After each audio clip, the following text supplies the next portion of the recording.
Nosso Senhor Jesus Cristo veio a este mundo como infatigável servo das necessidades do homem. Tomou sobre si as nossas enfermidades e levou as nossas doenças, a fim de poder ajudar a todas as necessidades humanas. Mateus capítulo 8, verso 17. Veio para remover o fardo de doenças, miséria e pecado. Era sua missão restaurar inteiramente os homens.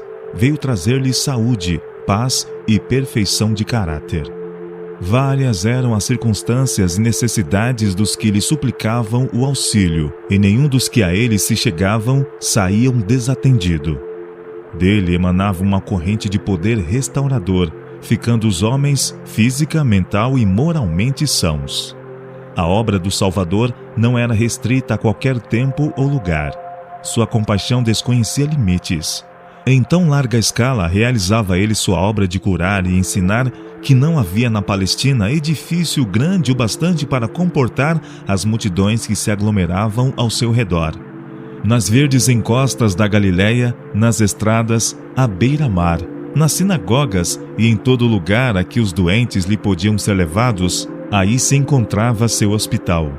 Em cada cidade, cada vila por que passava, punha as mãos sobre os doentes e os curava. Onde quer que houvesse corações prontos a receber-lhe a mensagem, ele os confortava com a certeza do amor de seu Pai Celestial. Todo dia ajudava os que a ele iam. À tardinha, atendia aos que tinham que labutar durante o dia pelo sustento da família. Jesus carregava o grande peso de responsabilidade da salvação dos homens. Ele sabia que, a menos que houvesse da parte da raça humana decidida mudança nos princípios e desígnios, tudo estaria perdido. Esse era o fardo de sua alma, e ninguém podia avaliar o peso que sobre ele repousava. Através da infância, juventude e varonilidade, andou sozinho. Todavia, era um céu estar sem sua presença. Dia a dia enfrentava provas e tentações. Dia a dia era posto em contato com o mal e testemunhava o poder do mesmo sobre aqueles a quem buscava abençoar e salvar. Não obstante, não vacilava, nem ficava desanimado. Em todas as coisas, punha seus desejos em estrita obediência à sua missão. Glorificava sua vida por torná-la em tudo submissa à vontade do seu Pai. Na sua juventude, sua mãe o encontrou na escola dos rabis e disse: Filho, por que fizesse assim para conosco? Lucas capítulo 2, verso 48. Ele respondeu, e sua resposta é a nota tônica de sua obra vitalícia: Por que é que me procuráveis? Não sabeis que me convém tratar dos negócios de meu Pai? Lucas capítulo 2, verso 49. Sua vida foi de constante abnegação. Não possuía lar neste mundo, a não ser o que a bondade dos amigos lhe preparava como peregrino. Ele veio viver em nosso favor a vida do mais pobre e andar e trabalhar entre os necessitados e sofredores. Entrava e saía, não reconhecido nem honrado, diante do povo por quem tanto fizera. Era sempre paciente e bem disposto, e os aflitos o saudavam como a um mensageiro de vida e paz. Via as necessidades de homens e mulheres, crianças e jovens, e a todos dirigia o convite: Vinde a mim. Mateus capítulo 11, verso 28. Durante seu ministério, Jesus dedicou mais tempo a curar os enfermos do que a pregar. Seus milagres testificavam da veracidade de suas palavras, de que não veio a destruir, mas a salvar. Aonde quer que fosse, as novas de sua misericórdia o precediam. Por onde havia passado, os que haviam sido alvo de sua compaixão se regozijavam na saúde e experimentavam as forças recém-adquiridas. Multidões ajuntavam-se em torno deles para ouvir de seus lábios as obras que o Senhor realizara. Sua voz havia sido o primeiro som ouvido por muitos, seu nome o primeiro proferido, seu rosto o primeiro que contemplaram. Por que não haveriam de amar a Jesus e proclamar-lhe o louvor? Ao passar por vilas e cidades, era como uma corrente vivificadora difundindo vida e alegria. A terra de Zebulon e a terra de Naphtali, junto ao caminho do mar, além do Jordão, a Galiléia das nações. O povo que estava assentado em trevas viu uma grande luz, e aos que estavam assentados na região e sombra da morte, a luz raiou. Mateus capítulo 4, versos 15 e 16. O Salvador tornava cada ato de cura uma ocasião para implantar princípios divinos na mente e na alma. Esse era o desígnio de sua obra. Comunicava bênçãos terrestres para que pudesse inclinar o coração dos homens ao recebimento do evangelho de sua graça. Cristo poderia ter ocupado o mais elevado lugar entre os mestres da nação judaica, mas preferiu levar o evangelho aos pobres. Ia de lugar a lugar, para que os que se achavam nos caminhos e atalhos pudessem ouvir as palavras da verdade. Na praia, nas encostas das montanhas, nas ruas da cidade, nas sinagogas, sua voz se fazia ouvir explicando as Escrituras. Muitas vezes ensinava no pátio do templo, a fim de os gentios lhe poderem ouvir as palavras. Os ensinos de Cristo eram tão diferentes das explicações bíblicas feitas pelos escribas e fariseus que prendiam a atenção do povo. Os rabis apegavam-se à tradição, às teorias e especulações humanas. Muitas vezes, o que os homens haviam ensinado e escrito acerca das Escrituras era posto em lugar delas próprias. O tema dos ensinos de Cristo era a palavra de Deus. Ele respondia aos inquiridores com um positivo está escrito. Mateus capítulo 4, verso 4. Que diz a Escritura? Romanos capítulo 4, verso 3. Como lês? Lucas capítulo 10, verso 26. Em todas as oportunidades, despertando-se em um amigo ou adversário qualquer interesse, ele apresentava a palavra. Proclamava a mensagem evangélica de maneira clara e poderosa. Suas palavras derramavam abundante luz sobre os ensinos dos patriarcas e profetas, e as Escrituras chegavam aos homens como uma nova revelação. Nunca antes haviam seus ouvintes percebido na palavra de Deus tal profundeza de sentido. Jamais houve um evangelista como Cristo. Ele era a majestade do céu, mas humilhou-se para tomar nossa natureza, a fim de chegar até ao homem na condição em que se achava. A todos, ricos e pobres, livres e servos, Cristo, o mensageiro do concerto, trouxe as boas novas de salvação. Sua fama, como grande operador de curas, espalhou-se por toda a Palestina. Os enfermos iam para os lugares por onde ele devia passar, a fim de poderem encontrar auxílio. Iam também muitas criaturas ansiosas de lhe ouvir as palavras e receber o toque de sua mão. Assim ia de cidade em cidade, de vila em vila, pregando o evangelho e curando os enfermos, o Rei da Glória na humilde veste humana. Assistia às grandes festas anuais da nação e falava das coisas celestes às multidões absortas nas cerimônias exteriores, trazendo a eternidade ao alcance de sua visão. Dos celeiros da sabedoria tirava tesouros para todos. Falava-lhes em linguagem tão simples que não podiam deixar de entender. Por métodos inteiramente seus, ajudava todos quantos se achavam em aflição e dor. Com graça e cortesia, ajudava a alma enferma de pecado, levando-lhe saúde e vigor. Príncipe dos mestres, buscava acesso ao povo por meio de suas mais familiares relações.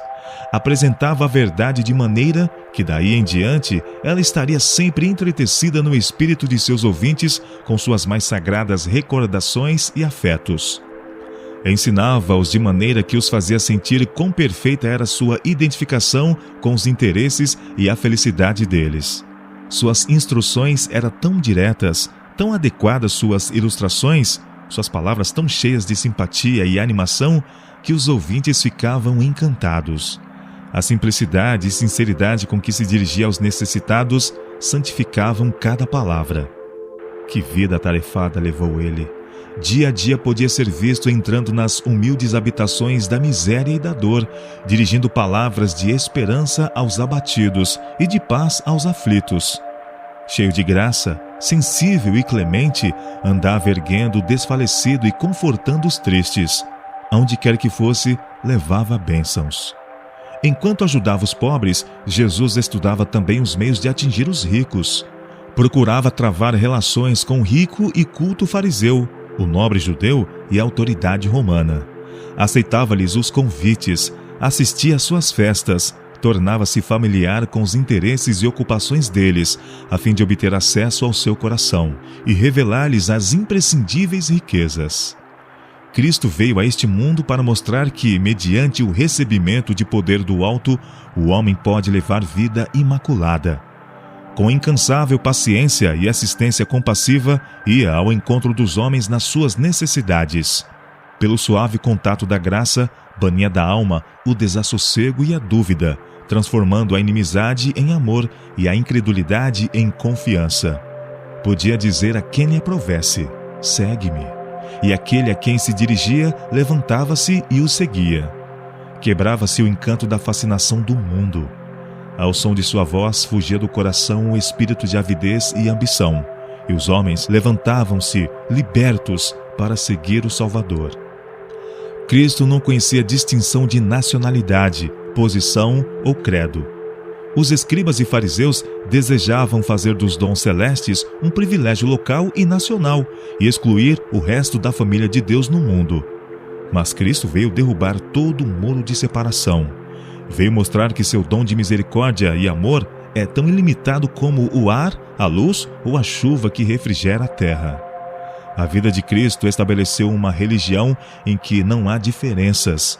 A religião em que judeus e gentios, livres e servos, são ligados numa fraternidade comum, iguais perante Deus. Nenhuma questão política lhe influenciava a maneira de agir. Não fazia diferença alguma entre vizinhos e estranhos, amigos e inimigos.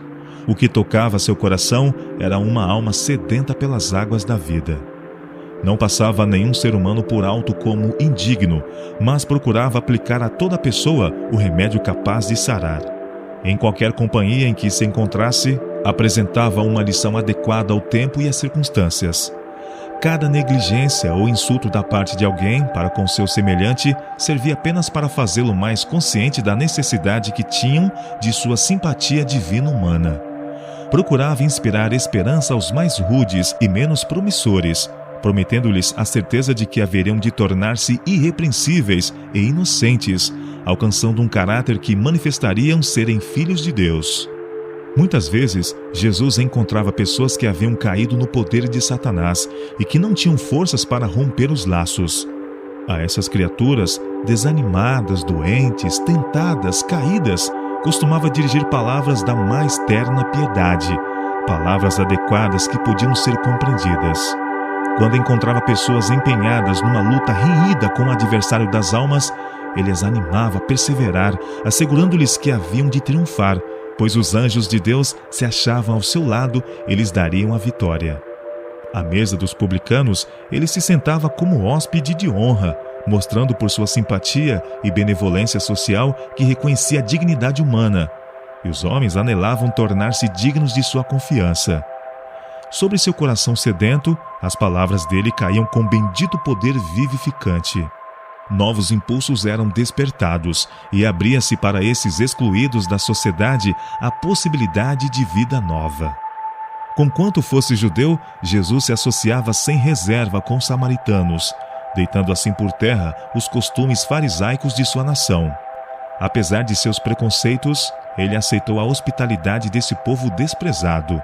Dormia com eles sob seu teto, comia à mesa deles, compartilhando da comida preparada e servida por suas mãos. Ensinava em suas ruas e tratava-os com a maior bondade e cortesia. Enquanto lhes atraía o coração pelos laços de humana simpatia, sua divina graça levava-lhes a salvação que os judeus rejeitavam. Cristo não negligenciava oportunidade alguma de proclamar o evangelho da salvação. Escutai suas maravilhosas palavras àquela única mulher de Samaria. Achava-se sentado junto ao poço de Jacó, quando ela foi tirar água. Para surpresa dela, pediu-lhe um favor. "Dá-me de beber", disse ele. João capítulo 4, verso 7. Queria uma bebida refrigerante e desejava também abrir o caminho pelo qual lhe pudesse dar a água da vida. "Como?", disse a mulher. "Sendo tu judeu, me pedes de beber a mim, que sou mulher samaritana?" Porque os judeus não se comunicavam com os samaritanos. Jesus respondeu e disse-lhe: "Se tu conheceras o dom de Deus e quem é o que te diz, dá-me de beber, tu lhe pedirias, e ele te daria água viva. Qualquer que beber desta água tornará a ter sede, mas aquele que beber da água que eu lhe der nunca terá sede, porque a água que eu lhe der se fará nele uma fonte de água a jorrar para a vida eterna." João capítulo 4, versos 9, 10, 13 e 14. Quanto interesse manifestou Cristo nessa mulher! Quão fervorosas e eloquentes foram suas palavras! Ao ouvi-las, a mulher deixou seu cântaro e foi à cidade, dizendo aos amigos: Vinde e vede um homem que me disse tudo quanto tenho feito. Porventura não é este o Cristo? João capítulo 4, verso 29. Lemos que muitos dos samaritanos daquela cidade creram nele.